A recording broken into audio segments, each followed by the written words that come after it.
let's jump right into this explainer. I want you to picture this. It's Berlin, April 30th, 1945. Above ground, the city is literally burning to the ground. Soviet artillery is just relentless, turning entire city blocks into absolute rubble.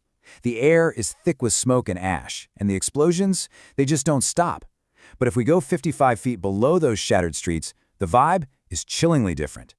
Down in the suffocating silence of a tiny concrete room, a man is just sitting there. He's 56 years old, but honestly, anyone looking at him would say he looks closer to 80. He hasn't seen actual sunlight in months. He's physically broken, he's shaking, and he knows with absolute, unwavering certainty that today is his last day on Earth. So, in this explainer, we're going to strip away the myths and the historical noise. We're looking at the pathetic, claustrophobic final hours of Adolf Hitler. And we're not just guessing here, we're relying entirely on the testimonies of the people who were actually trapped down there in the dark with him, watching a man who brought the world to its knees watch his own world completely collapse.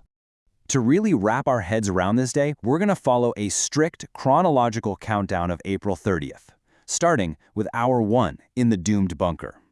We find ourselves inside this suffocating concrete maze right beneath the Reich Chancellery. There are about 600 people trapped down here, and they've got absolutely nowhere left to run.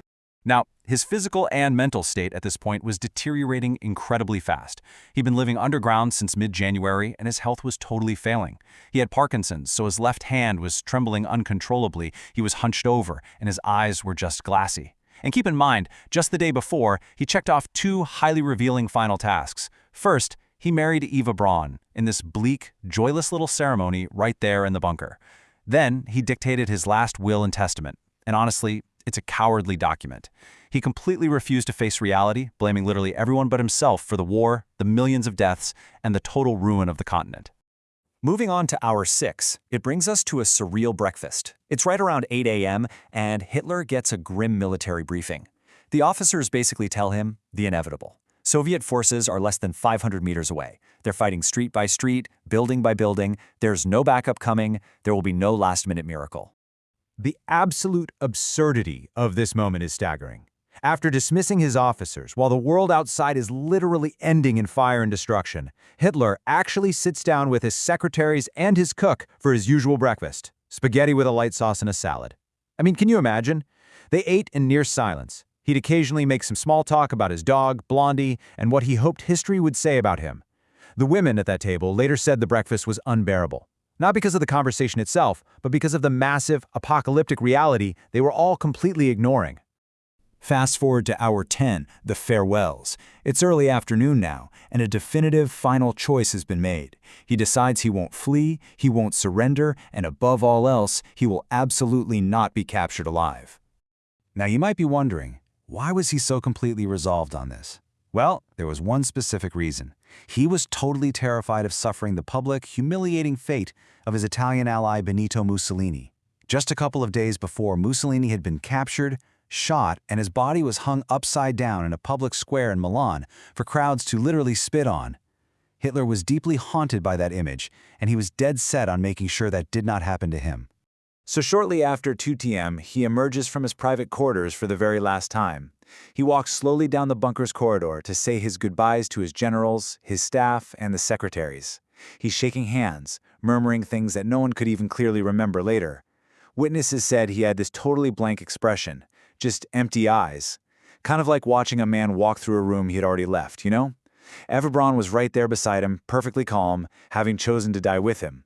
Once the farewells wrapped up, they went back into their private suite, and that heavy metal door clicked shut. This brings us to hour 14, behind the door. We've reached the abrupt climax of the day, completely reconstructed from the agonizing testimonies of the people standing just on the other side of that wall. The bunker gets dead quiet. Staff members are just waiting out in the hallway. And then, right around 3:30 p.m., they hear it. A sudden, final sound. Just one single gunshot. And after that, complete silence. Nobody moves at first. After a few agonizing minutes, Hitler's aide finally opens the door. Inside, in less than a minute, the whole thing was over. Hitler was dead from a self-inflicted gunshot wound. Eva Braun was dead beside him. Though she hadn't used a gun, she took cyanide instead. They were just sitting there, side by side on a small sofa. By hour 15, we're looking at ash in the garden. The immediate focus for the surviving staff shifted right away to one final, macabre task: erasing the physical evidence of the man who had caused so much unbelievable global suffering. Because he was so paranoid about post-mortem humiliation, he had left incredibly strict instructions. So within minutes of the suicide, their bodies are carried up the stairs, out of the bunker, and into the Reich Chancellery garden. And let me tell you, it was absolute chaos up there. Smoke everywhere. Soviet artillery shells are literally crashing down around them. They lay his body in a shallow pit, completely douse it in petrol, and set it ablaze. The remaining staff gave one last rush salute to the flames before they scrambled right back underground. As we try to process the reality of his final moments, we really have to brutally contrast his microscopic, cowardly end in a concrete box with the massive scale of his actions. Just look at this number. Over 70 million. Over 70 million people died in the global war that he started. When Germany unconditionally surrendered, just over a week later, the true legacy of ruin was left for the entire world to bear. And the facts are crystal clear here. He didn't go out fighting. He never faced justice. He never had to sit in a courtroom, look the world in the eye, and answer for the 6 million Jewish people murdered in the Holocaust that he orchestrated. He never had to answer for entire cities being reduced to ash or for the countless generations that were just completely erased from the earth. It's an unbelievably infuriating reality, but we need to sit with it. A man who was personally responsible for unparalleled global destruction, a man who broke a continent and ordered the systematic murder of millions, died an incredibly unremarkable death.